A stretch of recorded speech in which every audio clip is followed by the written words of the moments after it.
There he is. What's up, brother? How you doing? Good, good. You recording on your end? Yeah, I'm recording on Screencastify. Okay. Because I'm gonna start recording on Zoom here. Okay, cool. Yeah, either way, I mean, Recording in progress. in case Yeah, it that doesn't way. work on this end, at least you'll have one too. Right, right. What you Cool. been up to? Shit, man. Just working on that credit stuff. I still been working on that credit. Since last time I talked to you, I mean, I think since the last time I talked to you, I got like 30 grand in credit. So Nice, yeah, nice. 20 on personal, and then like the rest of the 10 was all on business between the Chase card and the two Bank of America business credit cards. So that was pretty sweet. And still working on the grind with the credit and just slowly trying to build it up. Hopefully, a year from now, I'll have 100,000 between business and personal. That's the Yeah. goal. It just takes time. Like you said, you build it over time, but you can get it for sure. Yeah, 100%. And it once you get that big fat limit on the first time, then it's pretty much all high limits from there. Right. Exactly. What about you? Have you got anything new lately with the credit or Yeah, I'm up to about right around 100,000. nice? And I then can. Um. Now that you brought that up, actually, have you heard of Capital Tap? no, what's that? That's a business credit card, but they go strictly off your business credit scores. Okay. And is it like a net 30 type of thing or is it it's revolving? It's revolving. The only issue I wasn't approved because I don't have business credit scores, but some of my family members that I recommended it, they got approved. The only thing I have a problem with that is that it's 10% of whatever the balance is. So my cousin and brother, they got each of them got 10,000. Hmm. So it's about if you run it up, the minimum payment would be like $1,000 if you run it up. If you like max it out, Yeah. it's 10% of the balance. So Gotcha. So 10% of whatever you put on there as a so that kind of sucks. But I mean, they don't do personal. They do a soft pull on your I think Experian on your personal, but they don't pull it. so So they do a soft pull on your personal experience or your business experience. your personal Experian and then also your business. Oh, okay, gotcha. Yeah, I mean, I know there's stuff out there, not really pulling hard on your personal, but like usually like the terms are kind of extreme. Like it's a really short term, or it's a small lending amount, or high interest, or just something like that. There's always like a curveball Yeah. for not using your personal credit type of thing. But wholesaling, bro, wholesaling. So you got to tell me, like, how'd you get into it, and like, what's your experience with it? Because I hear that term a lot out there. Yeah, it's been getting a lot. Um, it's becoming more recognized nationally. Like this was a lot of people didn't know about it. This was like 5, 6 years ago. Nobody really understood what it was. But to answer your question, so what I heard about it. I heard about people doing real estate with no money and no credit. That's the first thing I heard. I was like, well, how does that work? How does it really work? Because initially you think that you would need money and credit to buy real estate, right? But anyway, long story short, I found a guy who was doing wholesaling. I actually reached out to him and he responded. And he basically explained that all you're really doing is wholesaling is basically you're the middleman between a seller and a buyer, right? Now, what you have to do is make sure that the contract with the seller says and or assigns, right? And what that means is you can buy the property yourself as a buyer, or you can assign the rights to that contract to a cash buyer or to anyone else, and then they would close on it. So the contract that you have in place gives you the right. There's a verbiage on the contract that gives you the right to sell that contract to someone else for a different price, or just assign it to someone else, and it kind of removes the liability from you. So what you would do is you would target. So anyway, I reached out to him. He explained it, and I still was skeptical. Long story short, I partnered up with a family member And he just said, let's just go for it. So we started doing some marketing. So one form of marketing back in the day was heavily used. It's not as much today. Is I don't know if you ever noticed those signs that say like cash. We buy houses cash. Yep.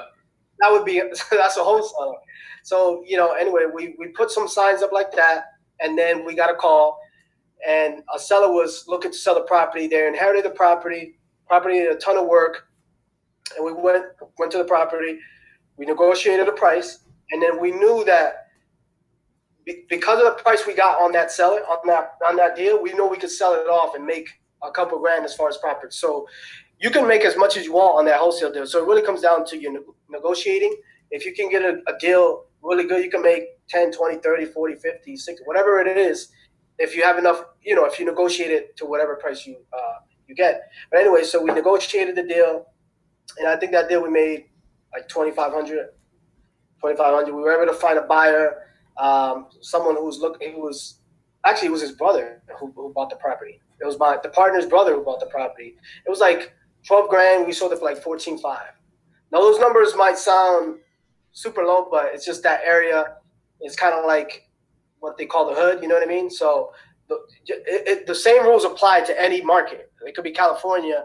It can be you can get a house for 600,000, you can sell it for 610,000, and then you keep the difference. So how it works is the seller. So me and you, let's say you're looking to sell property.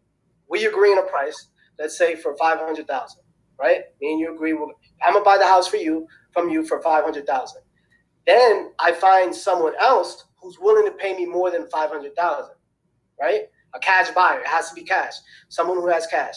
So what happens is, then I give them what's called an assignment contract, right? So me and you have a purchase contract, meaning I'm going to purchase a property from you, and then me and the actual end buyer, we sign an assignment contract, and that gives him the right to my contract with you, and whatever the difference is, I get to keep. So at closing, the seller gets the 500 or whatever price we negotiated. The buyer comes with the price that we negotiated. So in this case, me and you 500. I sold it for 510. He comes with 510,000 at closing. You get your 500. I get the 10,000. I get that difference at 10,000, and that's called an assignment fee. That makes sense? Gotcha. Yeah, no, it makes perfect sense. You're basically a middleman between two people, and in a way, you're kind of drop shipping the house almost. That's actually a good analogy. You're basically drop shipping a house. All you're doing is you're getting a property, a low market value, and then you're selling it for a higher price than what you paid for. Gotcha. Yeah, no, that makes perfect sense. So one of the questions I got for you, like in that example you gave me with your first wholesale deal, is how did you even know what to offer? Did you just try to hit them with the lowest of the low, or how did you know exactly what to offer? That's a great question. So there's so at the time we didn't know.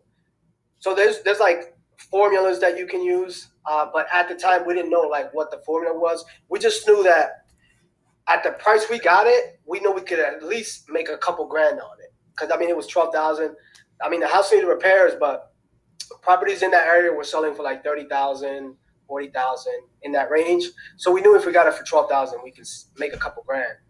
You know what I mean? So at that time we didn't know what to offer, but there are formulas that you can use. So you can use like it depends on the market. You can use like what they call like a 70% rule or 75% rule. It kind of really depends on the market. But so let's say the house is worth 100,000, right?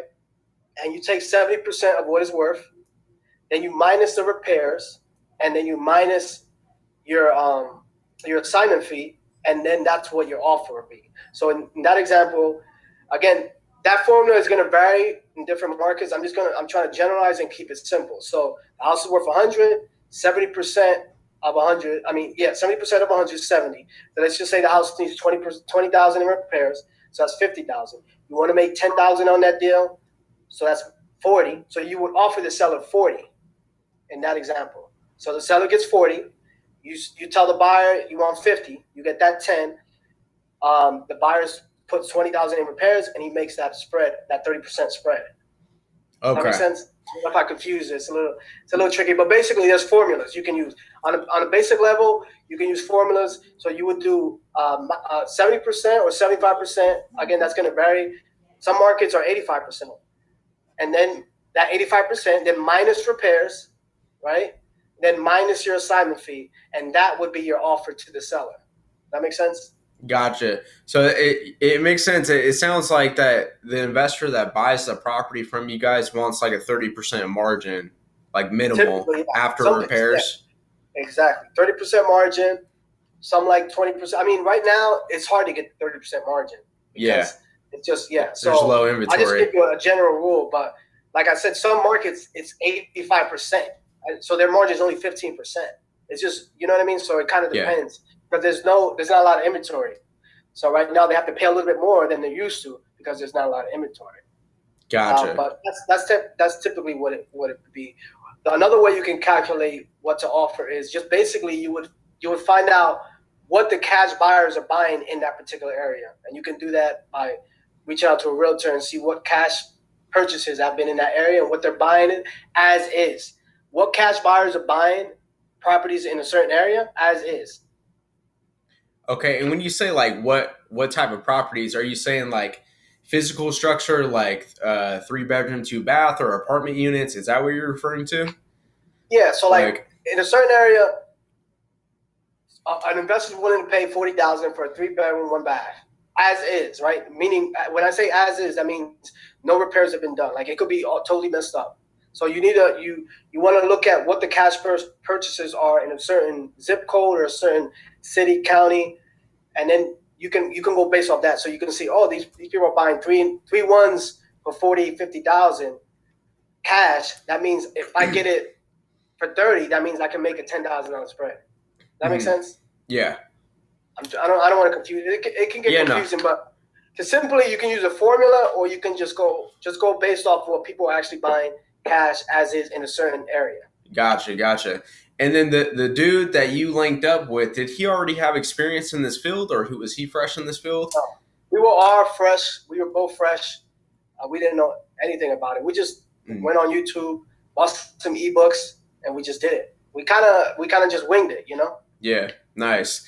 And how long did it take you from starting to actually finishing your first deal? What was that time period? It was like, so on average, a deal from start to finish, it can take it can be as easy as 2 weeks, or it can take as long as 45 days. It can take as long as it wants because there can be some issues with title. But to answer your question, that deal took about 30 days, 30 to 40 days. Okay. That's on average. And then how long? Now, 30 days from you guys first starting, like, hey, we got this idea, we want to start doing wholesaling, or was it longer than that?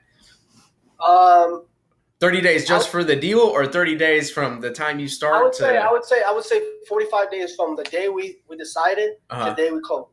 So now, basically, you guys were working on your first deal within like 2 weeks, almost like right to a month. I mean, we got lucky because when we put those signs up, we got the call right away. So that might not be the case for everybody. You know what I mean? It was like instant. Like it was like the seller wanted to sell. She was desperate. One thing I want to point out, you have to understand, like, you want to deal with, let me just say that, you want to deal with people who need to sell, not people who want to sell, right? And what I mean by that is 98% of the sellers or the people you talk to are not going to sell you their property, because you're looking for 1 or 2% of the people who need to sell, meaning they're in a situation where they're divorced, they're behind on taxes, they inherited the property, the house is vacant, they're behind on the mortgage, a whole bunch of situations where they need to sell, where they're in dire need of assistance, right? 98% of the population are not going to sell a property at a discount, right? You're going to be buying properties 30, 40, 60, 70 cents on the dollar. So not everybody, not the majority of people are not going to sell you that. So you have to be mindful that you could go to 100 calls and not get a deal, or just, like a lot of people are not going to want to sell you that property at a discount. So just keep in mind. We got lucky that first deal because one of the first few calls was the seller wanted to sell like right away. Yeah. She was like, yeah. So you guys were really just looking for that diamond in the dirt type of thing. Right. Yeah. I had a similar situation when I used to sell cars at BMW. We would buy cars too, and we would always offer that service like, hey, we'll buy your car, we'll buy your car. But our offers were super low, obviously, because we're a dealer and we have to, make money from the cars that we buy. So, like you said, 98% of people would say, fuck off, basically. And the 2% would be like, hey, you know what? I really don't care. This is my sidecar, so whatever. Just take it off my hands. Write me the check. Yeah. So it's kind of like the same concept in the car Right. dealership. So like you were saying, right now, obviously the market is inflated right now. We're experiencing like a weird time where everything is going up in price: construction materials, gas, corn, real estate, cars, even pretty much everything. So like, how is business for you right now? Like, how is it going for you? It's very competitive. I mean, you're gonna have to pay. Like, for example, like right now, Tuesday or Wednesday of this week, we're gonna look at a property. This property normally I would have offered. I'm gonna like based on what she told me, the seller, and based on the area, I would have offered like 10, 15. Now I'm gonna have to start at 30, 35, right? To kind of see because the market is so crazy. So basically, it's a lot more competitive. You're gonna have to offer a lot more than what you normally would have 3, 4, 5, 6 years ago. You know what I mean? Mm-hmm. So it just gotten you're gonna have to offer more than what you would have a couple years ago because the market is so crazy and buyers are having to pay more as well. Like the assignment fees, they're gonna have to pay a little bit more because the market is just so crazy. Yeah. So you're saying like basically you're having to pay more, but the margins are still there because they're selling for more, Yeah, or I mean, yeah, because you're still a deal is a deal, so it doesn't matter. If it still makes sense on the buyer side, you still can charge that. You can still charge that premium, and Mhm. because there's lack of inventory, rehabbers. Actually, this deal we might take down ourselves. The rehabbers are looking for any kind of deals. Like I said, even if the margin is only 15 to 20%, because there's no inventory. There's no inventory. So if they're looking for deals, there's nothing. They might have to pay a little bit more as well. Mhm. So it's kind of like, I mean, it's the same. If you get a deal, you're gonna have to pay whatever that deal price is. Yeah. That makes So would you say the rehabbers are still buying as frequently as they were before the market started going crazy? Yeah, because right now, if you list something on the market on the MLS, you get over asking no matter what. Hmm. Like you're literally getting asking over asking, I should say. So if Yeah. you list it for 150, you're probably gonna get over asking like 160, 160, 165, 170. I mean, it's ridiculous. Yeah. Like it's ridiculous. Everybody's over asking. Like it's so much lack of inventory that everything that's on the MLS, people are overbidding because there's lack of inventory. Yeah. No, we're seeing it everywhere too. Like personally, would you buy a house right now in this current stage of the economy and everything with real estate? A personal house, I wouldn't. I mean, I purchased a duplex, but Hmm. not a lot of people are looking for duplexes. Like, luckily, I got lucky. I don't want to say I got lucky. I didn't.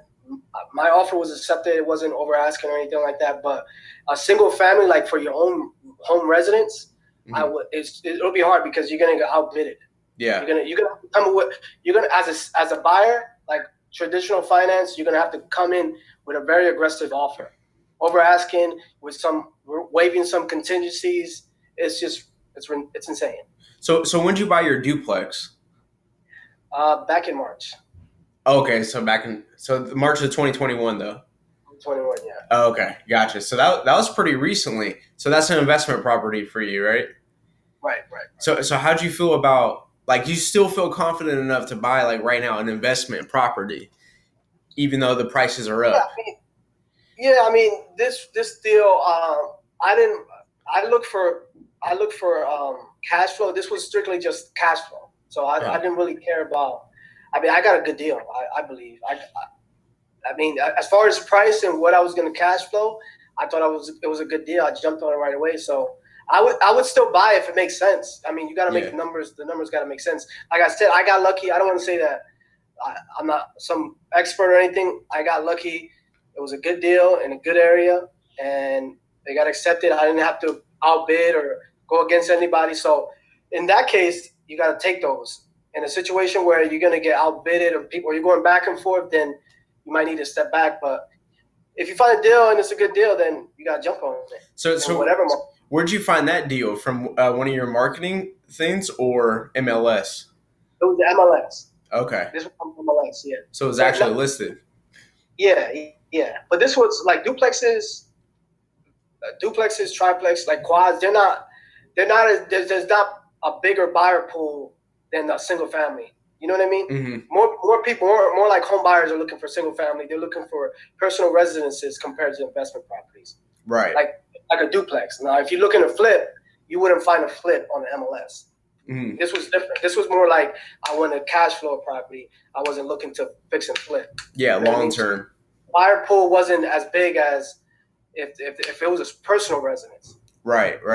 That makes sense. Are you concerned with the market dropping off like 2008, like popping? I'm not actually. I at first I thought it was, but I mean, based on I found a lot of people that are in real estate that are like high level on YouTube and some friends of mine's. Based on what they're telling me, is because the demand of the inventory is so low, it's just going to take a lot longer to meet that demand. So it's not going to crash like it did in 2008 because 2008 was based on finances, the banks doing basically lending to people who couldn't afford it, who are qualified to afford it. This time around, it's not based on the banks. It's based on inventory. Mm-hmm. Does that make sense? Yeah. 2008 was a crisis because banks were doing deceptive lending. They were lending to people who couldn't afford it. They were going based off what they told them they made off income. They were doing stated income loans. I don't know if you know what that is. Basically, I go to a bank and I say, "Look, I make $300,000," but I didn't have to prove that I made that. Mm-hmm. So banks were lending to people that. Yeah. And they were getting into what's it called? Adjustable rate mortgages. Basically, what that is it'll start you off like at 3%, but then in a year or a couple years, they can go to 8%, 10%. It can just adjust. It wasn't a fixed rate throughout the life of the loan. I think it's going to crash. The market's going to crash, but I don't think it's going to take as big as a dip as it did in 2008 because there's different circumstances. 2008 was a financial deceptive lending. This time around, it's more like there's just not enough houses to sell, and by the time they meet that demand, it's just different. It's a different situation. Yeah, I get what you're saying there. And that does make sense. Obviously, they're doing the subprime loans and all that stuff. The Big Short is a really good movie to watch on that. I'm sure you've probably seen that before. Yeah, exactly. Yeah, so that was like that's insane. Yeah, no, it reminds me of the movie. Everything you were saying.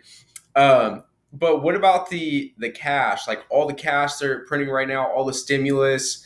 They said that like 50% of the currency in the U.S. has been printed since COVID basically started back in March of 2020. Like, do you feel like that's going to have a huge impact on, I guess, the house prices? Do you think it's going to drop significantly, or how do you think that's going to turn out really? Or what kind of impact do you think that will have? Yeah, I think inflation is happening right now, but real estate actually hedges against inflation because you're protected by that asset. Again, I don't think it's going to – what goes up must come down. I just don't think the dip is going to be as big as it was in 2008. It'll probably get down 10, 20%, but not as much as it did in 2008. It's just different. Gotcha. As far as like the circumstances, it is gonna come down, but I don't think it'll be like 2008. Gotcha. Are you preparing to buy during that time when it dips down? Yeah, that's when you really build the wealth, when you catch on opportunity. I think Warren Buffett said when I'm gonna butcher it, but he says when people are greedy, when people are I don't know. I'm not even gonna say it, but it's something about. I think I know which one you're talking about. Yeah, you know what I'm talking about. The way he says, like when people are not like in need, that's when you get greedy, and when people are greedy, you kind of step back. Something along those lines. So back when the market crashes, that's when it's time to kind of take advantage of the opportunity and get those properties super low. Yeah, no, that makes sense.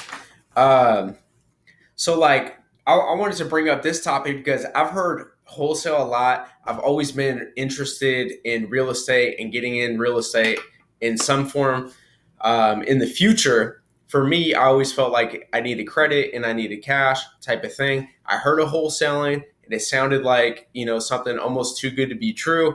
There's thousands and thousands of people doing it, right? And a lot of people are unsuccessful doing it. And I feel like that's kind of the elephant in the room when it comes to wholesaling. So what like how realistic is it for somebody who doesn't have any experience to really start making money from this, and like what would they need to do in order to be successful doing it? I mean, I think the biggest thing,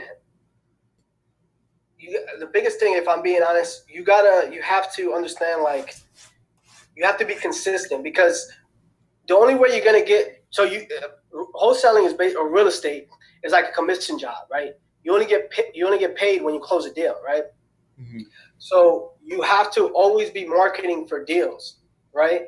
You always have to always be sending out marketing or doing any form of marketing, because if you're not getting leads, so how it works is you send out some marketing, right? You can do bandit signs, you can do direct mail, you can do cold calling. There's a whole bunch of form of marketing, right? And then the leads come in. But like I said, 98% of those leads are going to tell you no, right? So in the beginning, when you get started, you're going to get a lot of no's. And the problem with that is people get discouraged because they think they're going to get a deal in 30 to 45 days or 2 weeks, whatever that is. What I failed to mention was, before all that, it took me like 2 years. I was basically, I had like analysis paralysis for like 2 years prior to the to actually going forward. I've done all the research, but then I never took action. So people have to understand, like, some people can get it in 30 days. Some people, it could take a year to get that first deal. But most people quit because when they don't get that instant gratification, they're like, this stuff doesn't work. It works, but the idea. Oh, so let me explain what I mean, because I think this is important.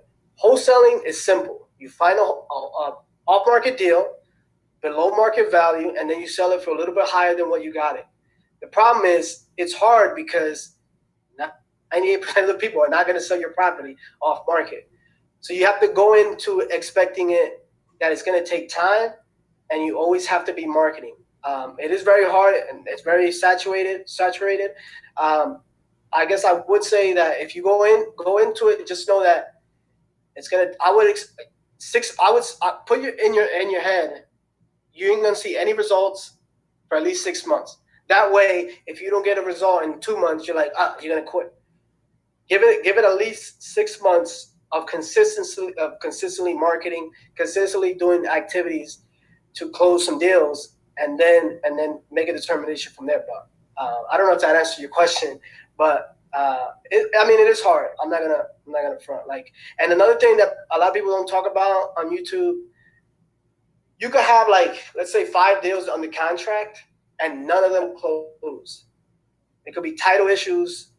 It could be liens on the house, seller backs out, like you can't sell the deal, whatever it is. So there's a lot of variables that a lot of people don't talk about. Like, I don't have $60,000 months on paper, but I made $0 that month because the deals didn't close. Some lady said, I don't owe anything on the house. It turns out she owes like $100,000 in back liens and taxes and mortgages and all these things. So it's that's the ugly side of it. I mean, just go into it thinking or knowing that it's going to take time. You know, it's like you're going to the gym. Like, you're going to the gym, you don't see the results right away. When you go to the gym, it takes consistency, and over a period of time, you will get the results. Right. That was a long-winded answer. Sorry. Yeah, no, that makes sense. There's a lot of good things in there, especially setting the right expectations of this isn't going to be something that's going to happen super quick. And if you set a longer expectation, like at least 6 months, like you said, you're not going to be disappointed 1, 2, 3, 4, 5 months in, because you're already expecting a 6 month gap period. Exactly. Is this something somebody can do part time, or you really got to go full time with it, or how did you do it? Part time. You can do it I still do it part time. Mm-hmm. Part time. You don't have to. You can do it full time if you can, but just know that you're gonna need marketing dollars behind your marketing. Like you're gonna have to be marketing. There's free ways to do it. You can hustle your way to a deal with just like sweat equity and time, but most of it you're gonna have to pay for some marketing, and you're gonna have to pay for that marketing consistently over time. Because if you send out, for example, like one of the marketing methods I use, direct mail. I just sent out 2,000 direct mail pieces. Those are the little postcards saying we might be interested in buying your property. Give me a call back, whatever. Right? Out of 2,000, probably 1% of those people call. What is that? How many calls is that? That's like 20 calls, maybe. Mm-hmm. You probably get 10 or 15 calls. Out of those 10 or 15 calls, you probably get one person who might be interested. And then they might not be ready to sell at the time you speak to them. You might have to keep following up with them 3-6 months down the road. So it's not like that's why you have to keep funding the marketing channel, because they might not be ready to close that deal, and then you have to keep marketing and get new leads in, because not everybody's going to sell, and not everybody's ready to sell at the time you speak to them. Right. You could get lucky. I keep it real. I got lucky with my first deal. I put a banner sign. We got a call right away. But that might. I don't want to set that precedent, and people think that I'm going to get a deal in 2 weeks or 30 days. Mm-hmm. That might not be the case for you. I don't want to tell you if you send out 2,000 postcards, you're going to get a deal that month. That's why I said 6 months. I like to say 6 months. Set the expectation. That way you're not disappointed and say it doesn't work. Gotcha. That makes sense. How much money would you say someone has to or should have getting started with this? If they, like you said, marketing, takes money. So how much money should somebody have to spend on a consistent monthly basis? That's hard to say. I would honestly, say minimum, at the bare minimum, $500 a month. Bare minimum. Mm-hmm. I would really push for like 1,000. Yeah. The problem is, you could, like I said, there's free ways to do it. Like driving for dollars. That's simple. You would just drive around neighborhoods. That's another gem. You could just drive around neighborhoods, look for vacant properties that are like boarded up, have high grass, have mailbox full. You write down the address. You go online, check the tax assessor website, find out who owns that property. Then you would skip trace them. Skip trace is basically you trying to get a new updated address for them or a new phone number. Then you give them a call. Hey, I noticed that your property on 123 Main Street. I was just calling to see if you had any interest in selling it. That's it. That doesn't cost a lot of money. Mm-hmm. But again, you're going to have to go through a lot of calls, a lot of leads to get that one deal. So I would say the bare minimum 500, really push for 1,000. Okay. It's $500 to $1,000 a month. Every single month. Gotcha. Yeah, no, $1,000, that could be a rent payment for some people. Yeah, that's what I mean. Yeah. You would have to, if you got two things. If you don't have money, you're gonna have to do it with time. If you have money but don't have time, just do it with money, because you can hustle your way to a deal. And what I mean by that is, like, every weekend you drive around neighborhoods for hours, grab 100, 200 addresses, skip trace it, and then cold call every address. Hey, I wanted to see if you were interested in the property. I noticed it was vacant. Would you entertain a cash offer? You can hustle your way to a deal, but you're gonna have to do it. You're gonna have to do it consistently over time, and you're gonna have to generate a lot. You're gonna have to get a lot of addresses to do that. You know what I mean? Yeah.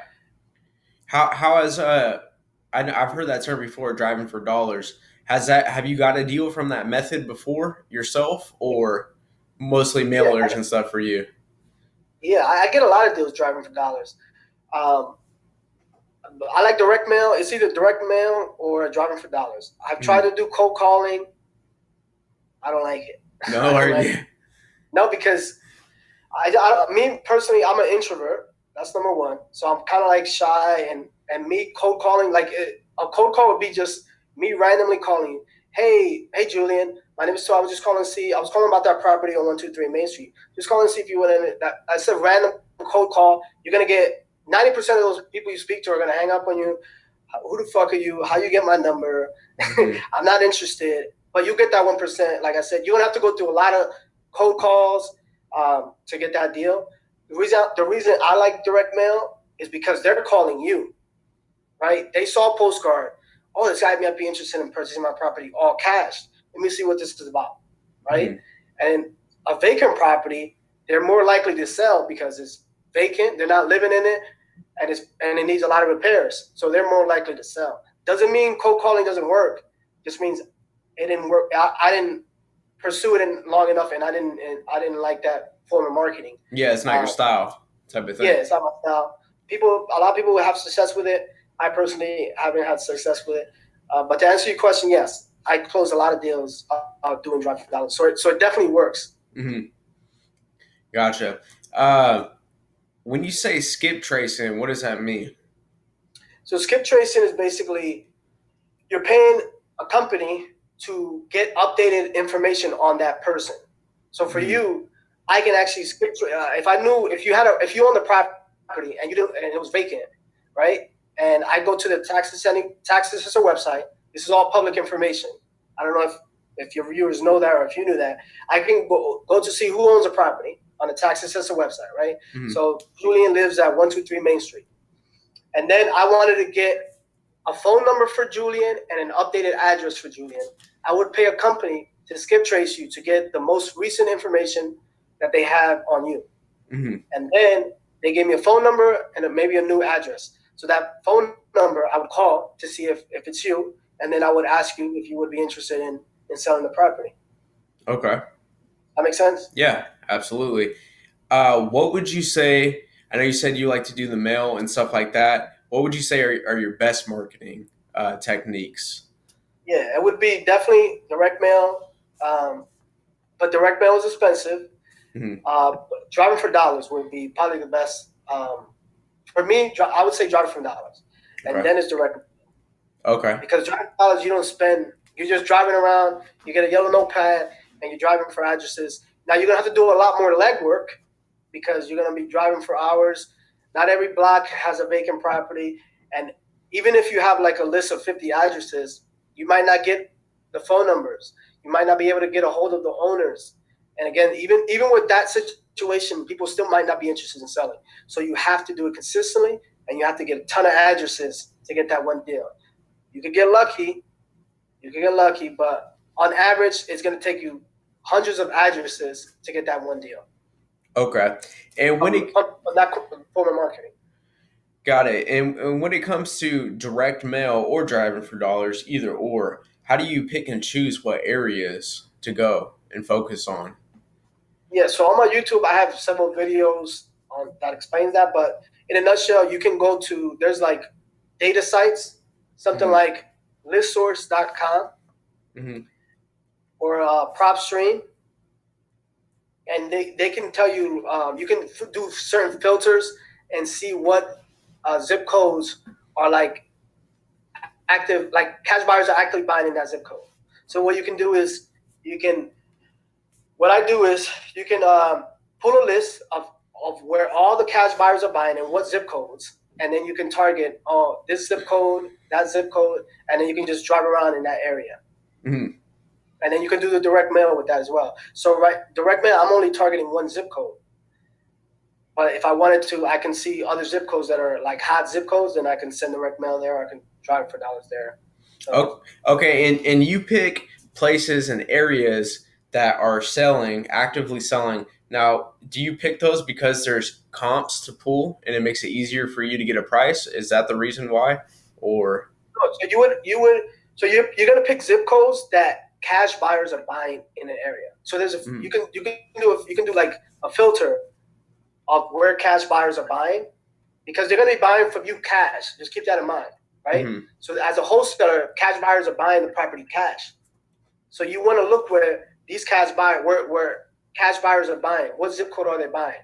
So you would pick a zip code where most cash buyers are buying, and then you would target that zip code. You would go into that zip code, you would drive around and look for vacant properties in that zip code, because you know that a lot of cash buyers are buying in that area. So you know if you get a deal, you can sell to that cash buyer, or you know you'll be able to sell it because a lot of people are buying in that particular area.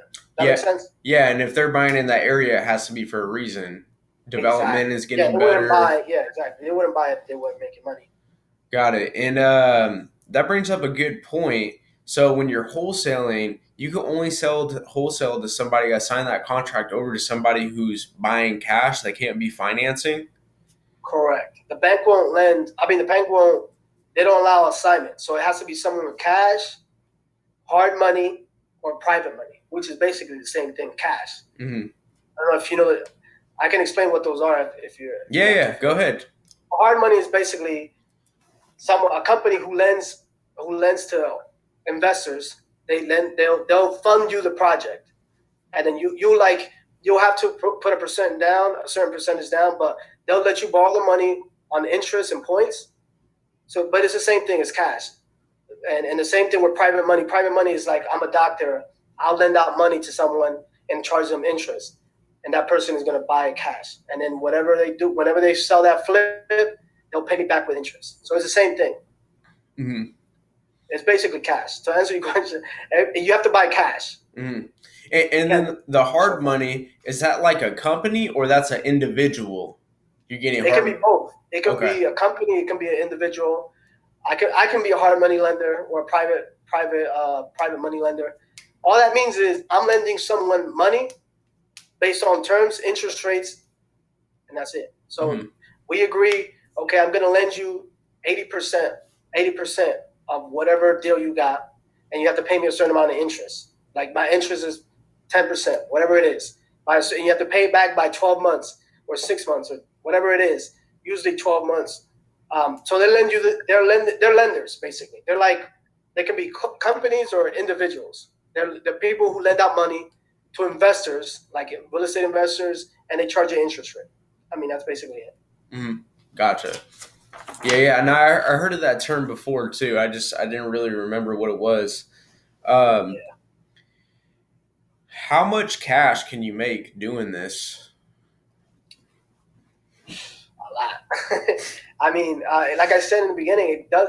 You The good thing about it is like you can be, if you're a good negotiator and you got a hell of a deal, you can make on one deal you can make 100 grand on one deal. I've seen it. I've never done it, but I've seen a lot of people who've done 100K assignment fees, fifty That's thousand, insane. 20,000. Yeah, I mean it's ridiculous because you can, as whatever you negotiate.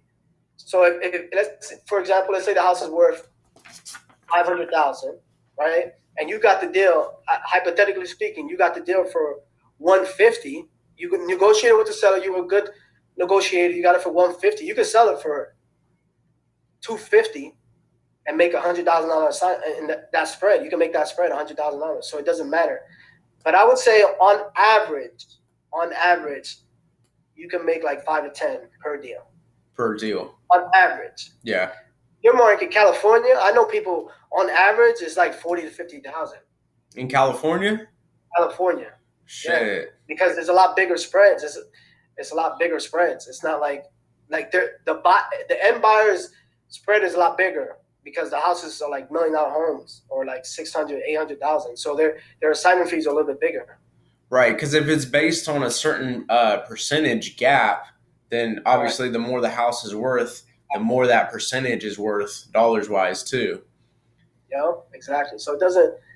Well, on average, just to I want to lower the expectation because people hear these numbers and then they think they're going to make it. I would say on average 5 to 10, Hmm. which is Yeah, really good. yeah, absolutely. Even $2,500 to 5K. I mean, that's pretty good for. I mean, essentially not doing much, like work and labor wise. You know what I mean? Besides, once you get everything set up, obviously, like it's a lot of work in the beginning, just like anything else is. But once you have your templates in place for your direct mailers and all that type of stuff, I mean, it sounds kind of like it's plug and play. Yeah, I mean, and like you said, there's really not a like labor. All you're really doing is kind of you would go see the property, you would check it out, then you maybe show the buyer who might be interested, you would show it, and then once you guys agree, you sign up a contract, then you send that all over to the title company, and then that's it. They handle the rest. Once you have a property under contract with the seller, right, and then you have assignment contract with the buyer. Let me charge my battery's dying. 1 second. Gotcha. My bad.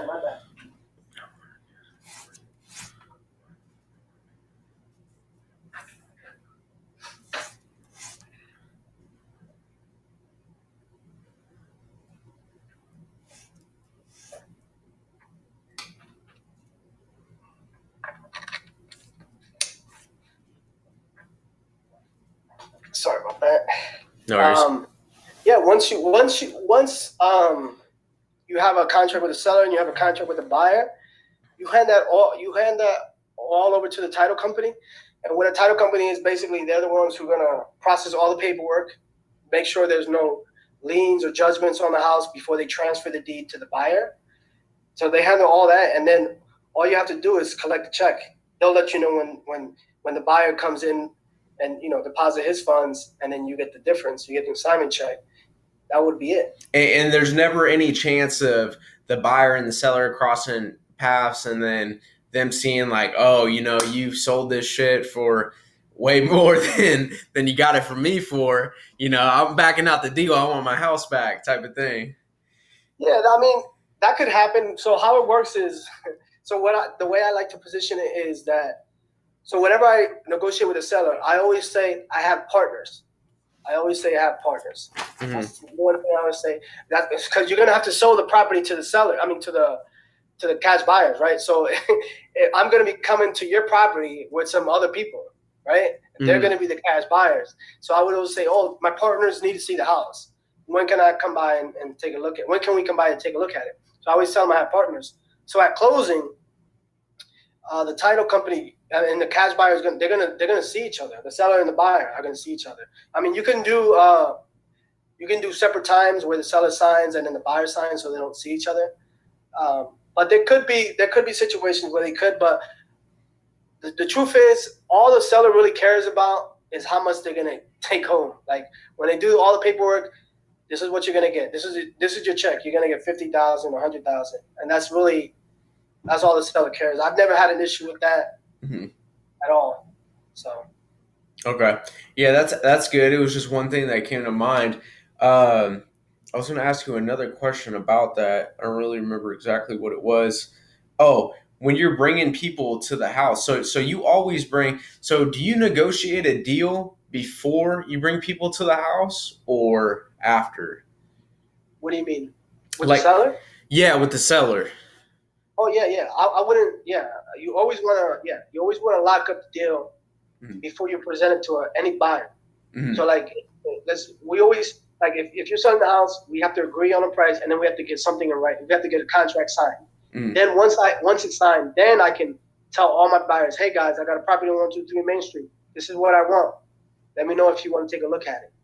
Got it. And then we can go together. If it's vacant, I've done enough where I'm comfortable where if it's vacant, they can go on their own. I could just put a lockbox.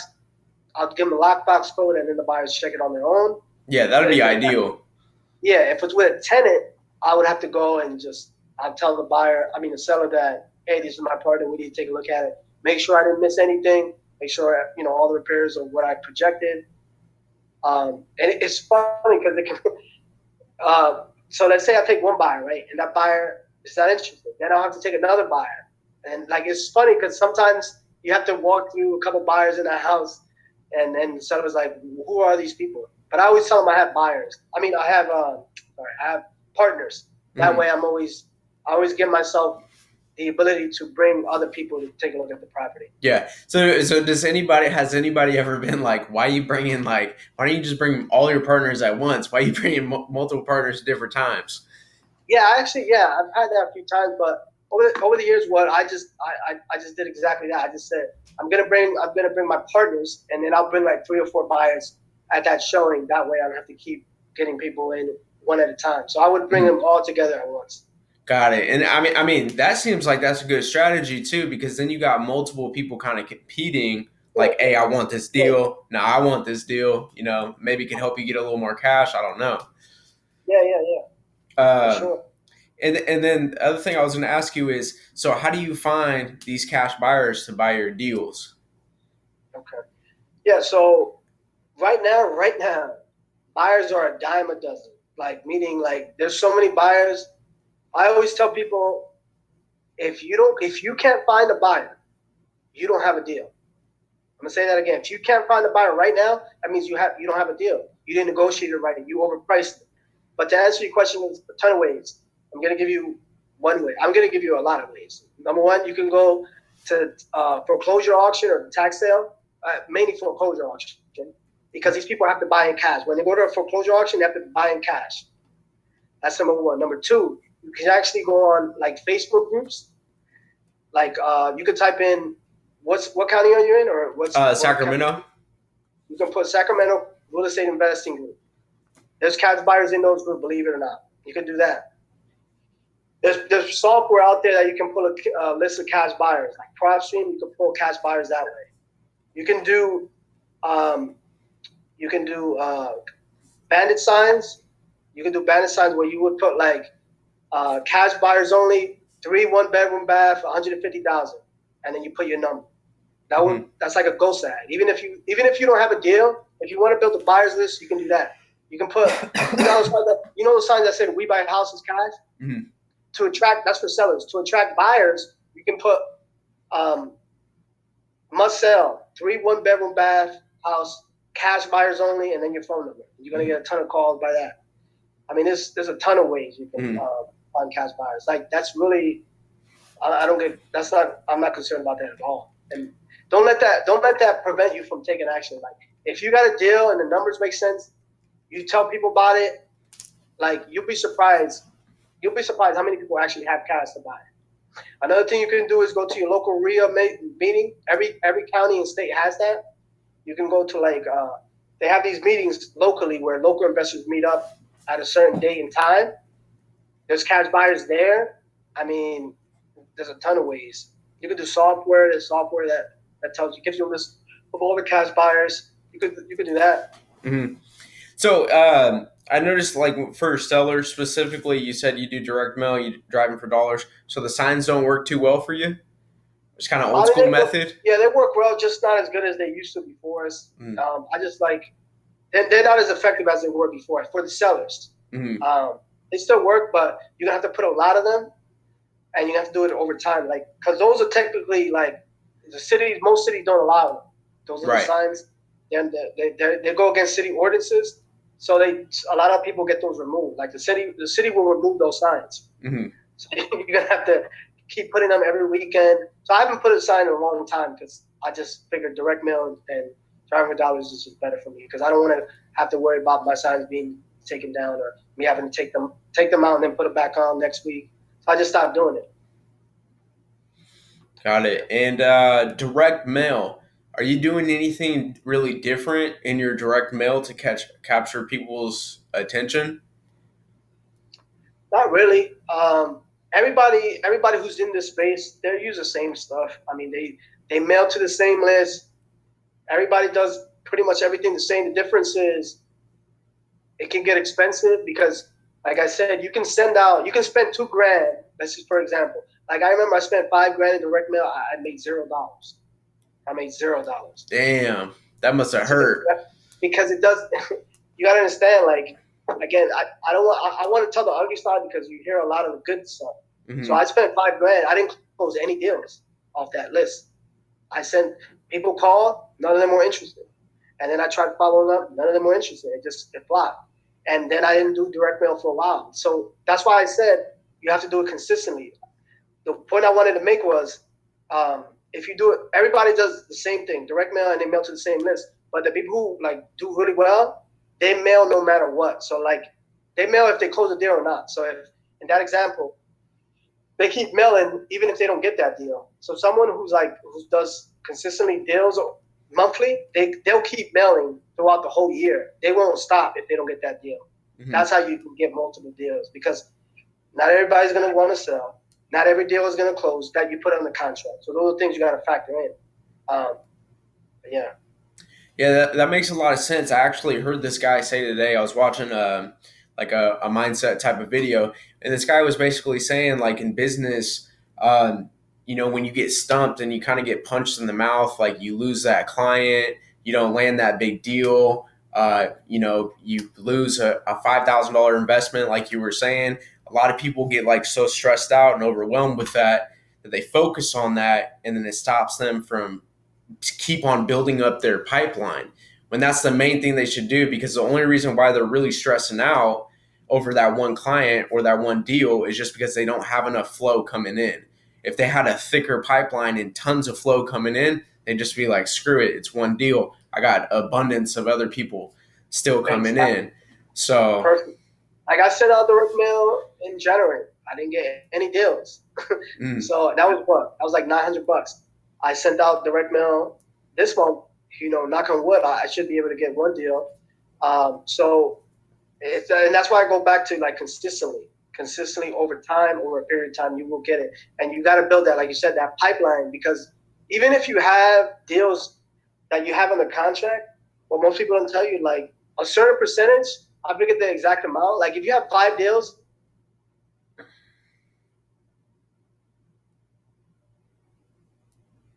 Hey, Toby, I can't hear you.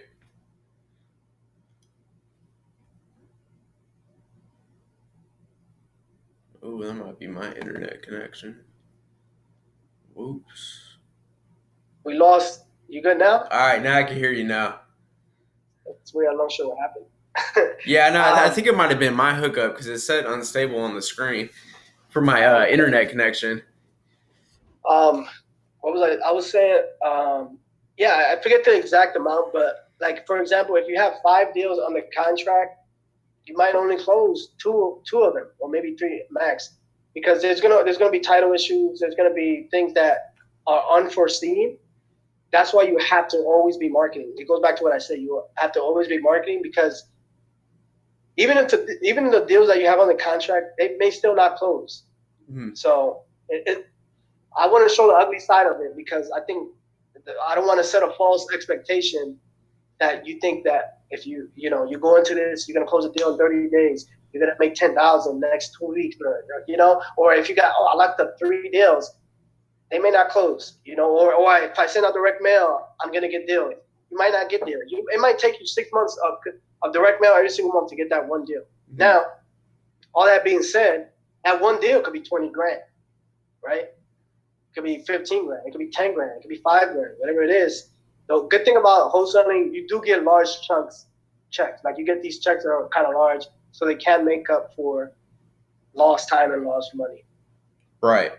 Yeah, it's kind of like of a real estate agent. They go so long without a deal, and then finally one deal hits, and it's a pounder. It's the same thing in car sales. Some cars you lose money on, some cars you break even, and then you got the cars that fucking just are pounders. You make $5,000 on that deal. It makes up for it, yep. Yeah. So speaking of real estate, would this be beneficial? Would it be more beneficial if you had a real estate license? Would that help you in any way in wholesaling? Yes and no. Here's why I say yes. Yes, because you get access to the MLS, so you can see like cash buyers on the MLS. You can see accurate comps. The only problem I don't have a license, and the only problem I have is that when you have a license, you have to disclose that you are a licensed realtor, like on your purchase contract. So you do have to, like, it's a lot more. You're more on the fence. You're more like, you have to let them know that you're a realtor and that you're also an investor on that contract. You have to like disclose that you are active realtor. And then I just don't want that. Like I don't want to be associated with the Realtors Board of Associations. I don't want to deal with that. I don't want to put that in my disclosure or my contracts. That's why I've never personally done it. It looks like I lost you there. Nah, I can still hear you, but you're frozen video wise. Oh, okay. But now it looks like it's coming back a little bit. It's been a little blurry the whole time, but it's all good. Sorry, I'm not sure if it's mine or not, but. So yeah, I mean, you can get it. It's just, I personally never got it. I don't like it personally. Yeah. Because of what I said, because of this, you have to disclose that, and then like it's a lot more legal ramification because you're a realtor. But they do have advantages because You get access to the MLS. You can see cash buyer activity, and you can see comps. So those are the pros. But me personally, I don't like it. Got it. Would you say right now is a good time to get in the market for Yes, I wholesaling? mean, yeah, I mean, right now, here's what you gotta understand. Like, no matter the good thing about wholesaling is down market, up market, middle market, you're always going to be able to make money because you're only going to be targeting people who need to sell, not want to sell. You know what I mean? So there's always going to be there's always going to be people who inherit a house. There's always going to be people who get divorced. There's always going to be people who are behind on payments. There's always going to be people who, have a property and can't maintain it, can't afford to fix it. So there's always going to be people who always need to sell. So that's a small niche, and that's in the up market, down market.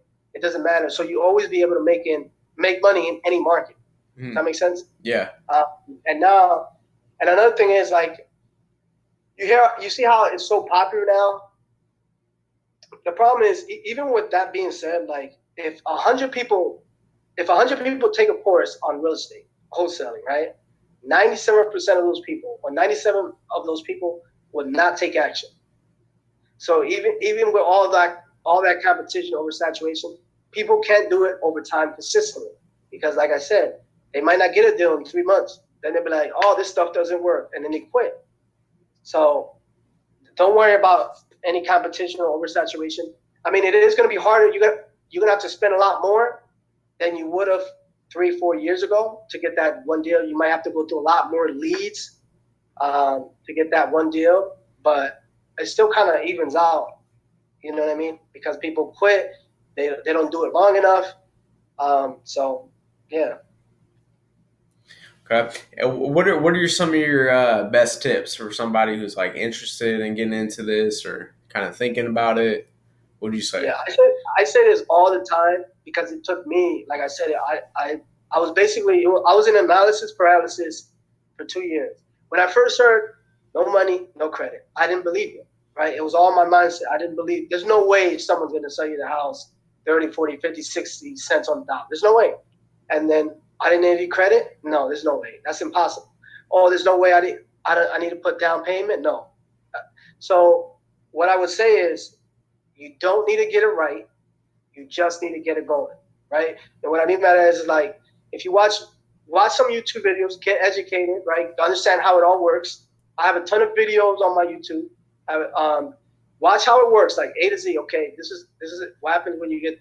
But what you need to understand is you're not gonna know all the steps, right? You're not gonna know steps 6 and 7, right?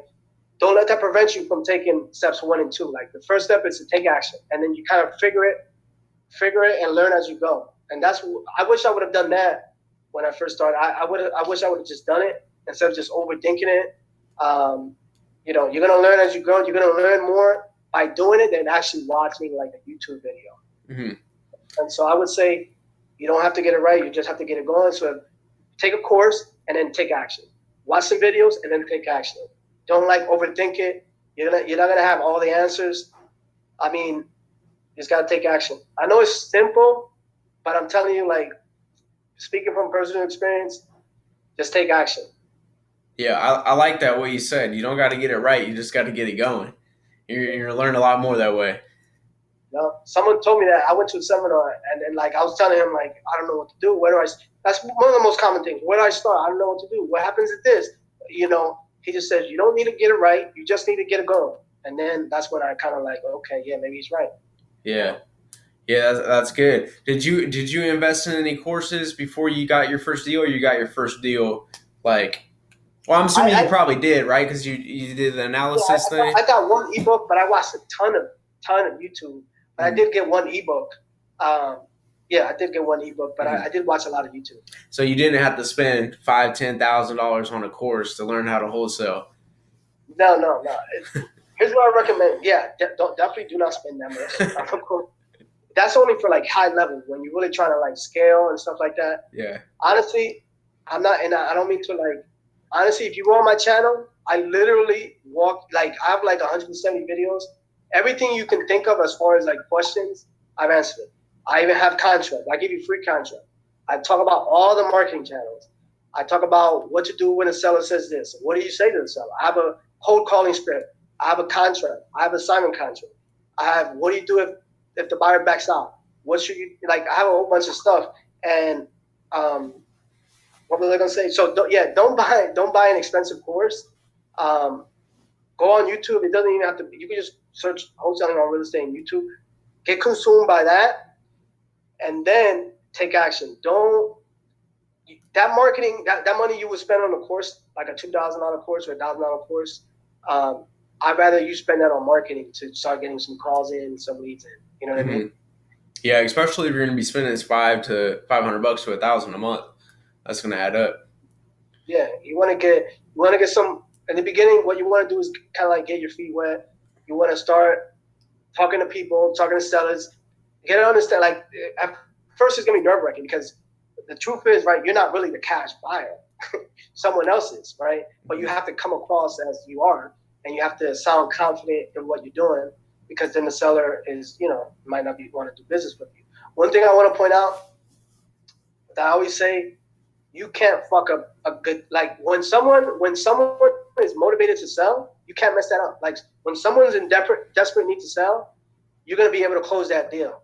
Mm-hmm. Like if someone is in desperate need to sell and you talk to them and you build good rapport and you're not like a sleazy or anything like that, you're respectful, you're gonna close that deal. Like they're willing to sell to you.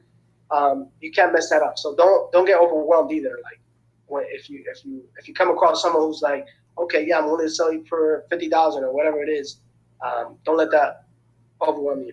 Like you can't mess that up. Like so, don't get discouraged. Yeah. Yeah. That reminds me of the car business because in the car business, we call it laydowns. That's Right. when someone comes in and they're laying down for you. They're going to buy a car no matter what. You don't got to do anything. It's like a layup. It's a layup. Yeah. Easy. You can't mess that. Like that first call, like that first deal was a layup. We didn't know what we were doing. Right. Mm-hmm. The sellers, I need to sell. I'm looking to get this. Can you guys do that? Like, what can you do? Like, you can't mess that up. So it was just a matter of just like, okay, this price works, and then that's it. So. Right.